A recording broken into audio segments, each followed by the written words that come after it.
because it's Breakfast with Bob. Thank you, Pancho Man. Welcome back to Breakfast with Bob from Kona at Huggo's on the Rocks. My name is Bob Babbitt, brought to you by Master Spas, SFuels, right fuel, right time. HOKA, Fly Human Fly, Deboer Wetsuits, Quintana, and of course, our Challenged Athletes Foundation. Our next guest, coming off of winning Ironman Australia this year, Mr. Sam Appleton. Sam, how you doing, bud? Good, Bob. It's good to be here. Good to be in Hawaii. I'm excited. It's good to be on the show. Thanks for having me. Always a pleasure. We haven't chatted in a number of years, man. It's great to have you back. It's been a while. I can't remember. I think maybe... was it St. George or something? Were you at St. George? No, I didn't do St. George. I know we chatted... Nice? No. No, I didn't do Nice either. I know we chatted before the... there was... I think it might have been in like 2020 sometime. Was it one of those Daytona or yeah, Miami? I think it might have been Daytona. Okay, something along that line. So yeah, 4 years ago. So. Oh my God. So nothing's new, right? Everything's good. Yeah, same old. Same old. So when I look at Ironman Australia, 47-minute swim, 422 bike, 243, 757, sub 8. And then you got second Ironman Canada, no swim there, but still... Time trial on a bike, people don't understand how brutal that is. Yeah, it actually really throws a spanner in the works because you're like when you are so fresh getting onto the bike, it's like, oh, what power, what effort do I go to now? Because you're used to swimming, 3.8 kilometer swim and coming out already a little bit fatigued and, getting onto the bike fatigued. But when you're starting fresh, you feel so good. But you don't want to overcook it still. So I was run. And I was pushing a little bit more than what I should have, but I felt good, and I was just kind of like rolling with it. Definitely a challenge, but it all turned out pretty well. Yeah, I got second place. Second place behind Lionel, so yeah, it was good. Might have been a bit different if there was a swim, Lionel. We'll see. But the nice thing is Australia was 243, Canada was 244, so your running obviously is there. Yeah, and I think it's taken a few years to develop that muscle resilience to the Ironman. 243 and 244 at my last two Ironmans. So, yeah, good consistent low 240 runs, which is good. But, I'm under no illusion that that's world class. I think you see some other guys now going, mid to low 230s now. I know. It's crazy, right? 5 years ago, low 240s was really good. But now it's, the bar's just... getting raised and raised every single year. So, yeah, you have to kind of just keep adapting and, keep chipping away. What's fascinating to me is seeing, it used to be people got into the sport, they started ITU, short distance, and by the time they got to Ironman, they're 30, right? Or 70.3. At least 30. You're right, 30, sometimes 32.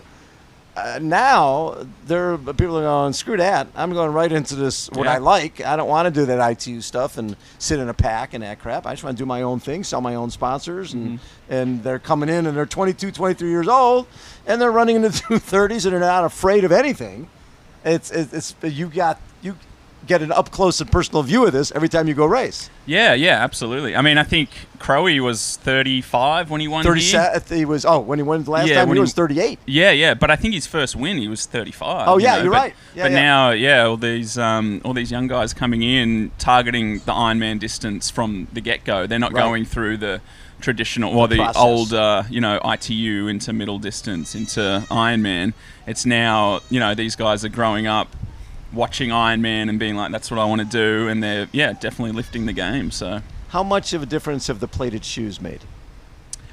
I mean, I think different people benefit more than others. I think it really depends on your running style and things like that. But I think definitely they've helped run times. Right, no question. Absolutely, no question. But I definitely think some people benefit from them more than others. But it would have been interesting if, guys like Mark Allen, Dave and even Crowe, I think he ran a 240 here. Imagine if he ran, in carbon shoes, it might be a 235. So, yeah. How have you had to adapt to all these new young kids coming in and to still be competitive? Because you're still winning races, you're still podium. Yeah, I mean, it is a challenge, but you almost have to just focus on yourself. You can't worry about what everyone else is doing. I try to block out all the noise from social media and things about what everyone else is doing, and I just need to do what's best for me because everyone's so individual. There's guys that thrive on 35-hour training weeks, guys that thrive on, low 20s, and I'm somewhere in the middle there. So, I just kind of focus on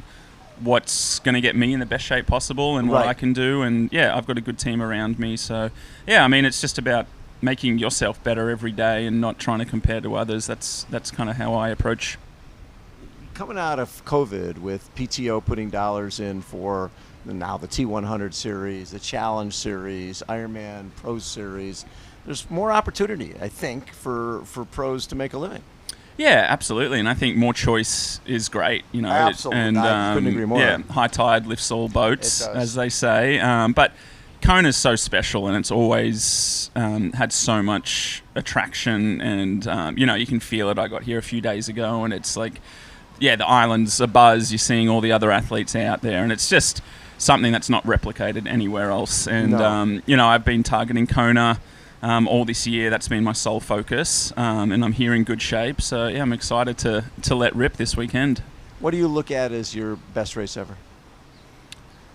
I mean, in the Ironman, it definitely would have been Ironman Australia earlier this year. I feel like that was the Ironman performance that I knew I could do for the last 3 or 4 years, but just for one reason or another, you know, couldn't execute on all three on the day. But yeah, it all came together at Ironman Australia, and that was really special. And I had my family and friends there as well, so that was a really special race. But I mean, best race ever.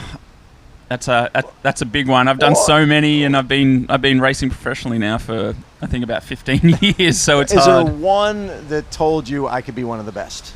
It might not even be a win. A race where you went, okay, I went side by side with so and so. Well, There's no reason. Funny. I think I might have told this story before, but it was 2014. I was still, you know, just racing in Australia domestically. Right. I hadn't branched out and raced internationally, but I would have been 23 or 24 at the time, and Craig Alexander and myself raced Geelong 70.3, and we got locked in a tussle the whole way, swim, bike, and then up to about 20k on the run before he finally dropped me.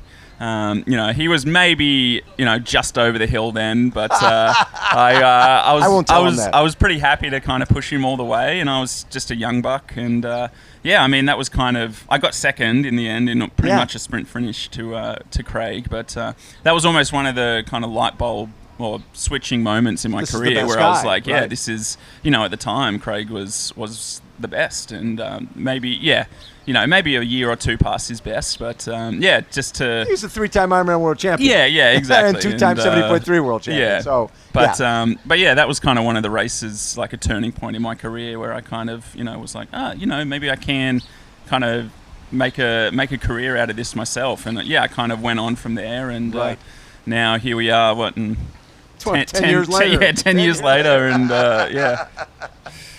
Oh my God. And so how many times have you raced here? Just this will be my second time. So I raced in 2022. I didn't have the best race. My lead-in was pretty poor. I got sick leading in, and my son was also born a month before the race. So timing-wise, it wasn't the best. But I still came, and I didn't have a great race, but I learnt so much, and I was able to use all that experience that I learnt in 2022 to kind of adapt and modify my training to make me in the best shape possible for this race now. So when I'm looking at 2022, it wasn't a great year, Bob. There's probably not too many results in there that are worth reading out. So 2022.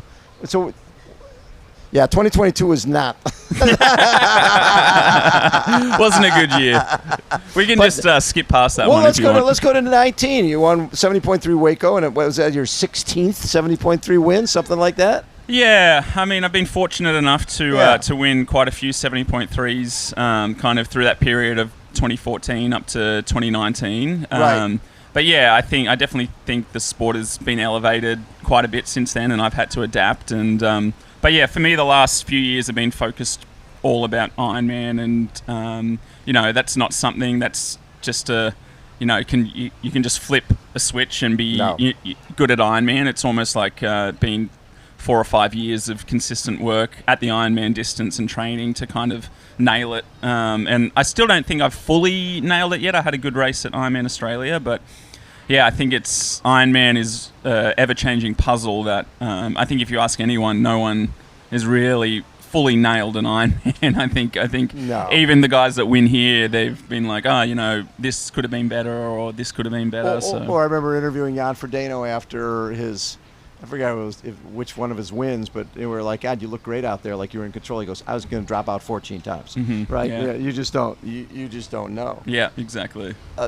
Also, when I look at it was what year you broke your collarbone. I remember something like that. I did, yeah. 2019. 19 is the same year. Yeah, I crashed at Oceanside. Yes. I crashed at Oceanside, broke my collarbone. So that kind of knocked me out for the first half of the year. Yes. But yeah, I came back and had a pretty decent year. I was top 10 at 70.3 Worlds, and you were 70.3 Worlds, 4 straight top 10s. Yes. Yep. Yeah. I was. I think that was 2016, 17, 18, and 19. 19. Yeah. So 4 in a row. So yeah, that's a pretty good achievement. you're shining talking jewel in my my career. Because what's cool about that is they're all different locations. It's not like, okay, I'm suited to this course. Every course is totally different. Yeah, and that absolutely. 18 race became one of the legendary races because that was Alistair, Javier, Jan. Yeah, I was in that race. 106, Yep. and Alistair 107 and Javier 108. Yep. And I think we all got off the bike together. Did you really? Yeah, Ben Canute was in there as well, and Peter Hemerick. Yes. I think it was us 6 that got off the bike together, and it was kind of a really cool spectacle to be watching the race from inside the race almost. Is it one of those races that was looped so you could see those guys, or not really? I think it was out and back. Okay. Like 2 out and back. So, I was able to kind of watch it a little bit, from within the race. Ben and Peter and myself were kind of battling out for 4th, 5th, and 6th. Right.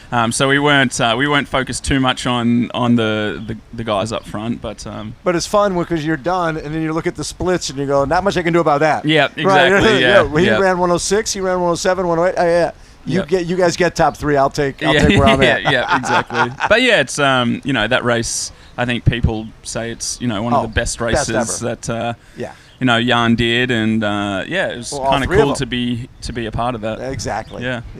And so after this, do you focus on 7.3 Worlds, or do you do?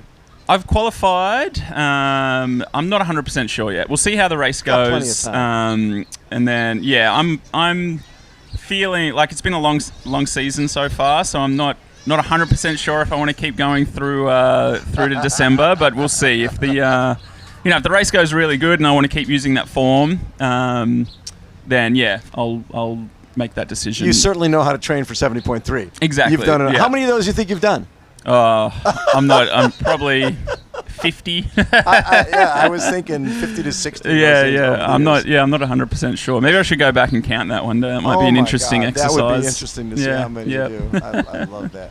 Thank you so much for always being so generous with your time. It's great to catch up after all these years. Yeah, man. absolutely. And I love the fact that you're back here. Yeah, me too. The worst that happens is you're going to be way better than you were last time. Well, yeah, I hope so. That's the plan. Sam Appleton has been our guest. Pacho Man, take us out. It's Aloha Monday. Let's swim, bike, and run day. Cause it's breakfast with Bob. Thanks, everybody. That is a wrap for day 1. We'll be back here tomorrow morning at 7:30 with Sam Laidlaw, followed by, after Sam, is Mark Allen, 6-time Ironman World Champion. Thanks.